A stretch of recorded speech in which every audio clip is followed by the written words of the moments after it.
everyone, I'm Tamara and welcome to Tam Psych Advice. If you aren't already subscribed, make sure that you do that. Hit the bell notification so that you get surprise videos just like this one. And definitely like the video if you want to see more pop-up surprise videos from me. So today we're going to talk about when gifts act like jerks. And gifts is a part of the 5 love languages. So if you haven't heard of the love languages, what rock have you been under? Haha, just joking. But no, you really need to learn them if you want to be in a serious relationship with somebody. It will certainly help you. So there are some people in this life who prefer gifts. Okay, so if your soulmate's love language is gifts and you never give them any, you might start to see jerk behavior.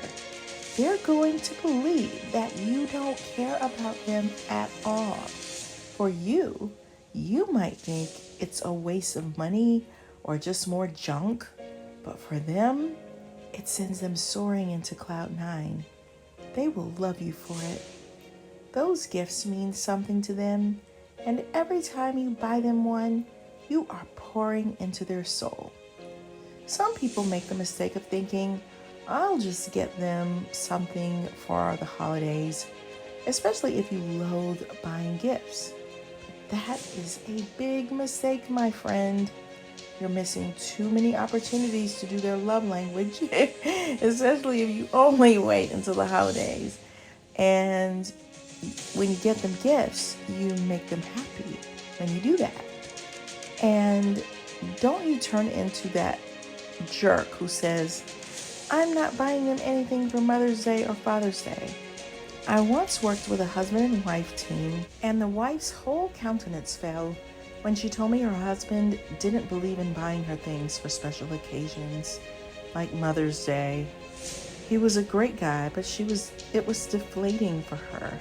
It made her feel unloved and uncared about, even when she tried to justify it by the other things he did. So I just remember that day clearly because she wasn't getting anything for Mother's Day. Just because you don't like a love language doesn't mean you get off the hook for doing it.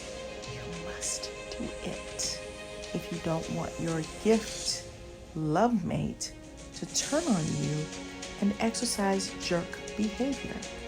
Now, giving gifts is a lot easier than you think it is, unless your mate is an absolute narcissist. For example, when you go to the grocery store, you can pick her up her favorite cookies or buy a single carnation or rose. Giving him or her some funny stickers or a new package of pins can suffice. You can even bake them something they like or make something homemade.